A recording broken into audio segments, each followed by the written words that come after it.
আৰু মই এতিয়া এটা কথাই ছাত্ৰ ছাত্ৰীসকলক ক'ব বিচাৰিম যে এতিয়া তোমালোকৰ পৰীক্ষাৰ মাজত মাত্ৰ 10টা দিনহে আছে আৰু এই সময়ত তোমালোকৰ এটাই সাধনা হোৱা উচিত যে কেৱল পঢ়া শুনা কৰা আৰু কেৱল পঢ়া শুনা কৰা।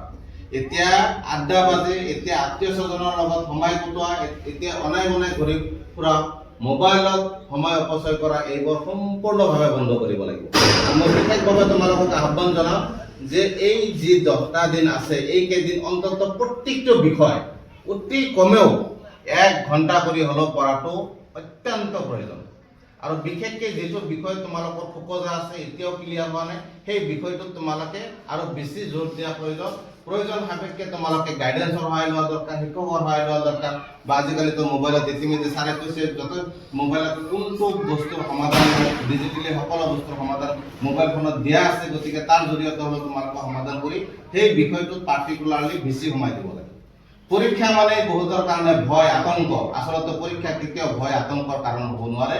পৰীক্ষা মানে হৈছে তোমালোকৰ জীৱনত আগবাঢ়ি যোৱাৰ কাৰণে বা যোগ্যতা নিৰূপণ কৰাৰ এটা আহিলাহে। গতিকে পৰীক্ষাই জীৱনৰ শেষ, পৰীক্ষাই মানে জীৱনখনক একেবাৰে আগুৱাই লৈ যাব, শেষ কৰিব সেইটো নহয়।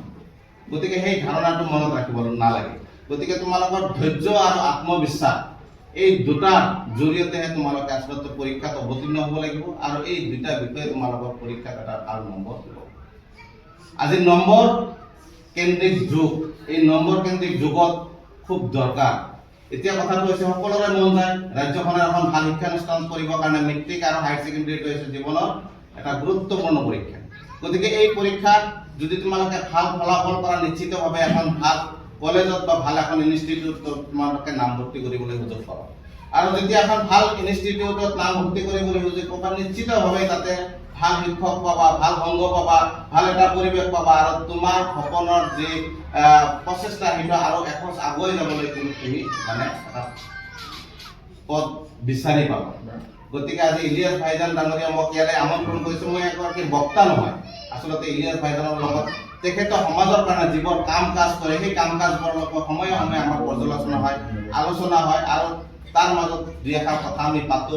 আচলতে সমাজত বহু শিক্ষক আছে, সমাজত তেনেকুৱা বহুত ধনশীল ব্যক্তি আছে, কিন্তু সকলোৱে এনেকুৱা ধৰণৰ প্ৰচেষ্টা কোনো নলয়। বহুতৰ হাতত টকা আছে কিন্তু দান নকৰে, আকৌ বহুতৰ দান কৰা মন আছে কিন্তু তেওঁৰ হাতত টকা নাই।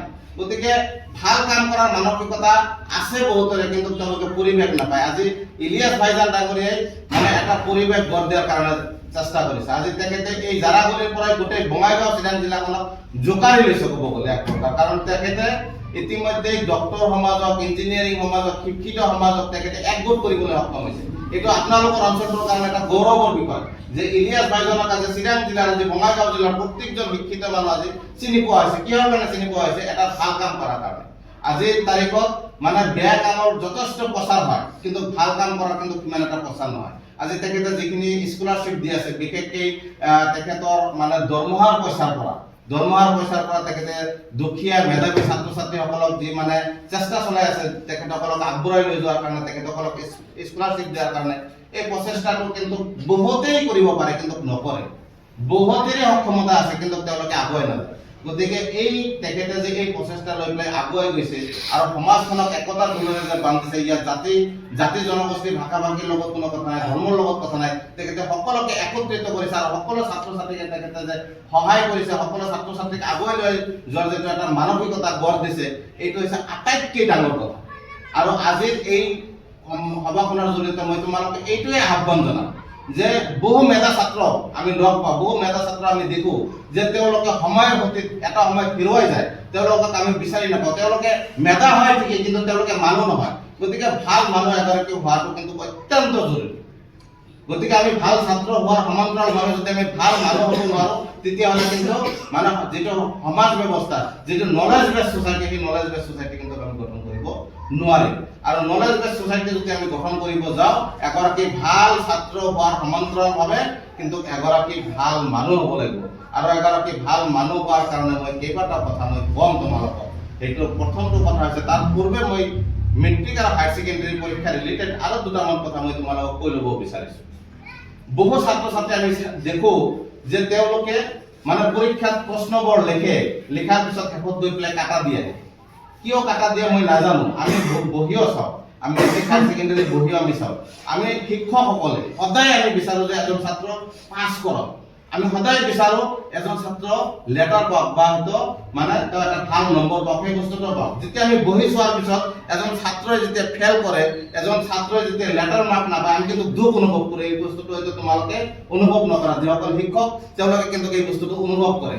আমি যেতিয়া বহি চাওঁ, যেতিয়া ফেল কৰে, তেতিয়া আমি বাহিৰত আহি পৰ্যালোচনা কৰোঁ, আজি বহি চাওঁ বহুত ষ্টুডেণ্ট ফেল কৰে, অৰ্থাৎ মনটো বেদনাৰে ভৰি থাকে সেইদিনাখন।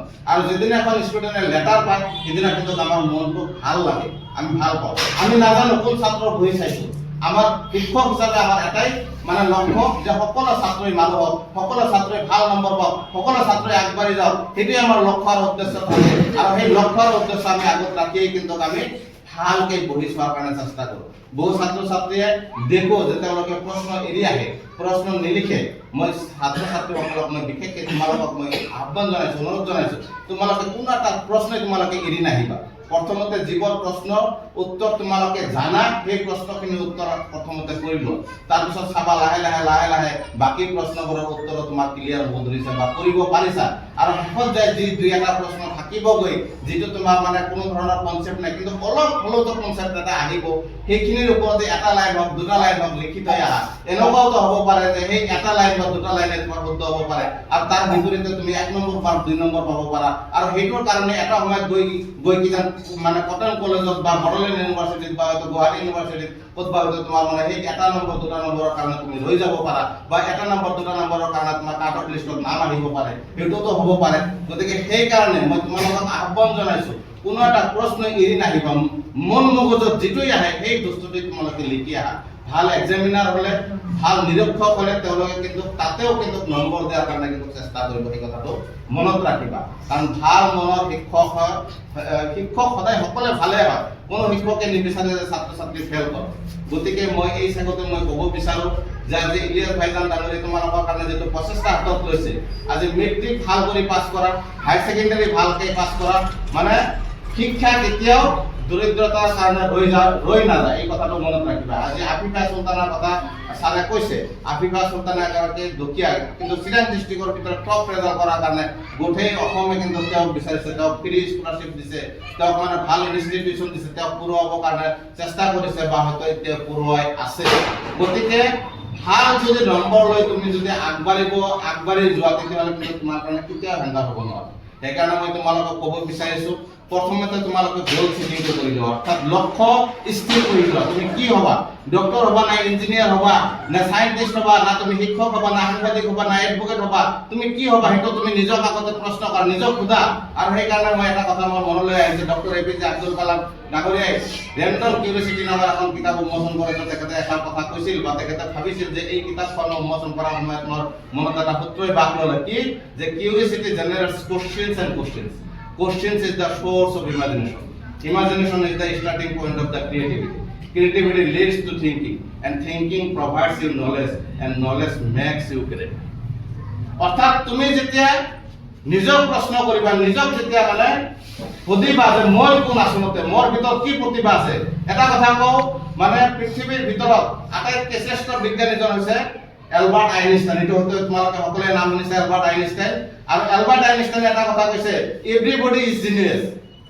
অৰ্থাৎ প্ৰত্যেকজন ব্যক্তিৰ ভিতৰতে কিবা নহয় কিবা এটা দৈৱ শক্তি লুকাই আছে, আৰু সেই দৈৱ শক্তি, সেই প্ৰতিভাটো আমি বিচাৰি ওলাব লাগিব। আমি নিজক প্ৰশ্ন কৰিব লাগিব, আচলতে মই কি হ'ব বিচাৰোঁ, মোৰ ভিতৰত কোনটো গুণ আছে, সেই বস্তুটো আমি বিচাৰি ওলাব লাগিব। আৰু তাৰ কাৰণে আমি কি কৰিব লাগিব, সেল্ফ এৱাৰনেছ কৰিব লাগিব, অৰ্থাৎ নিজক সচেতন কৰিব লাগিব, নিজক উৎসাহ যোগাব লাগিব, নিজৰ ভিতৰত থকা প্ৰতিভাখিনিক আমি আগুৱাই লৈ যোৱাৰ কাৰণে উৎসাহিত কৰিব লাগিব, নিজক নিজে উৎসাহিত কৰিব লাগিব যে মই ডক্টৰ হ'ম, মই ইঞ্জিনিয়াৰ হ'ম, মই হ'ম মানে হ'মেই, মই মানে কৰিমেই, মই পিছ হওঁ কি নাহওঁ, যিমানেই বাধা বিঘিনি, যিমানেই মানে বিপদ নহওক, কিন্তু মই এইখিনি কাম কৰিম, মই এইটো কৰি দেখুৱাই দিমেই।